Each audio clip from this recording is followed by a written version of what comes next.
Nah, kembali lagi masih di Gaya Hidup Masa Depan. Cicil masa depan mapan dari sekarang. Ini bisa jadi nih pemirsa ya, Anda yang tengah menyaksikan tayangan kita hari ini memang mungkin lagi punya masalah terlilit dengan utang. Kadang-kadang kan mungkin emang kita ada yang sering gini nih, baru mulai kerja, terus baru punya kehidupan yang baru, jadi konsumtif, ya kan? Ini banyak sekali mungkin orang-orang yang mengalami hutang karena konsumtif. Kalau ada kan orang yang berhutang untuk keperluan-keperluan, kayak tadi cicilan rumah, cicilan mobil, ya kan? Itu lain lagi, ya kan? Nah, makanya nih, mendingan untuk cari solusi dari permasalahan teman kita Bayu nih, yang katanya lagi dikejar-kejar debt collector, katanya punya hutang. Kita langsung ngobrol aja yuk sama Bapak Norman Tetelepta, Head of Business Development and Credit Life Manulife Indonesia. Apa kabar Pak Norman? Baik, apa kabar Renji? Ini Melisa, temanku aku baik Pak. Silakan. Aku baik, Melisa baik, yang nggak baik itu teman aku Bayu loh. Tuh Pak, sampai nggak ada di sini loh Pak. Ya? Dia itu tadi ngirimin video message ke kita berdua. Dia itu lagi dikejar-kejar debt collector katanya Pak, punya utang. Ini saya belum sempat tanya utangnya apa, nanti akan kita bahas ya. Tapi mungkin kita pengen tahu dulu nih, pemirsa juga penasaran ya. Sebenarnya gimana sih Pak supaya kita tuh tidak terjebak atau terlilit hutang? Hutang itu sebenarnya nggak salah. Iya. Jadi kalau misalnya kita pergi ke beberapa tempat di negara-negara maju pun, orang membeli barang itu hutang. Jadi mereka mencicil. Jadi kredit konsumtif itu sebenarnya tidak salah.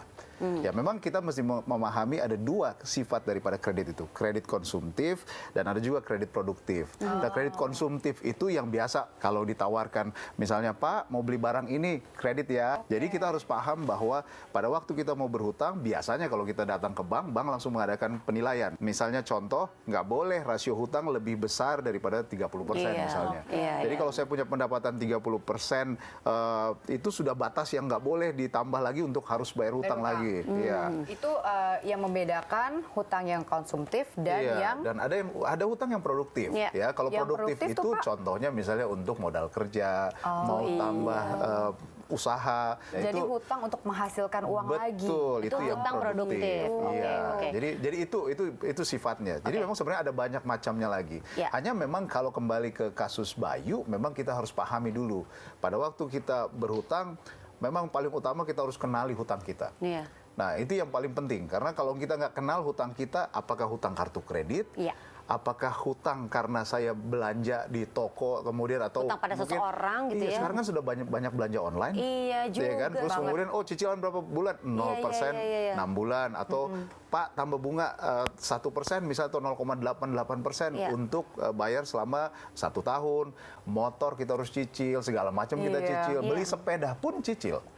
Jadi sekarang ini banyak sekali hal yang terkait dengan cicilan. Nah Pak Norman, kalau udah kayak teman saya nih kasusnya udah terjebak dan terlilit hutang, jadi harus gimana tuh Pak? Ya, nah yang pertama harus dilakukan adalah kita harus pertama tadi saya katakan kenali jenis hutang kita. Nah kalau hutang kartu kredit contohnya, kita harus tahu mana yang kasih bunga yang paling besar. Istilahnya paling gampang gini, kalau saya kecelakaan, dokter pasti tangani, misalnya badan saya luka-luka.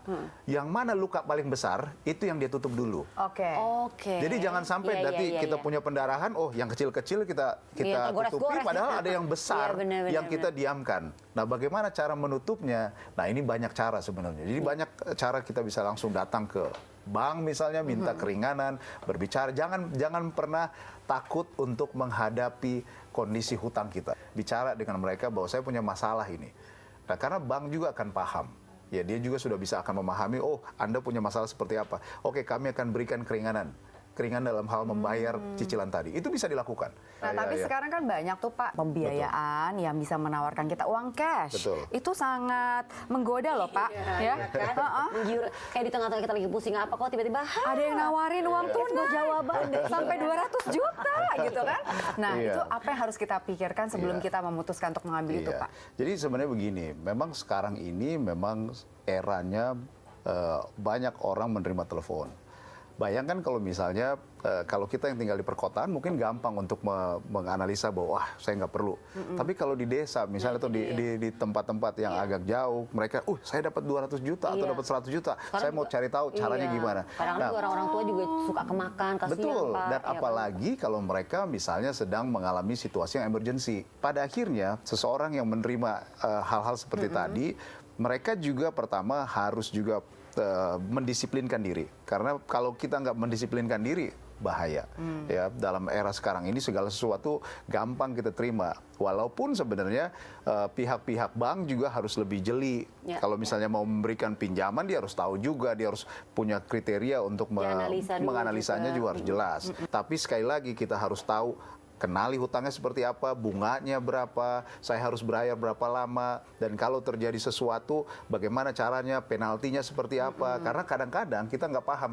Misalnya saya dapat pinjaman, saya nggak baca lagi apa saja sih syarat-syaratnya, kalau saya lunasi lebih awal seperti apa.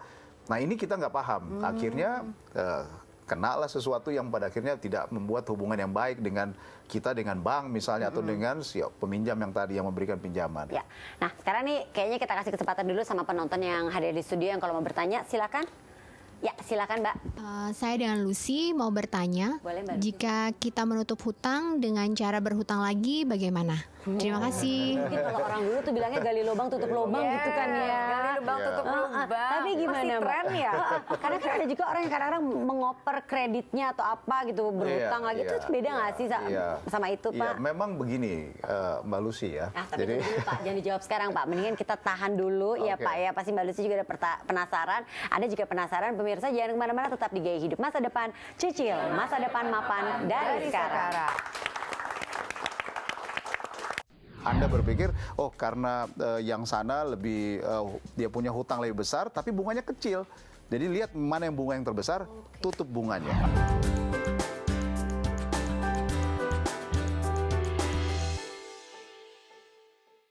Dipersembahkan oleh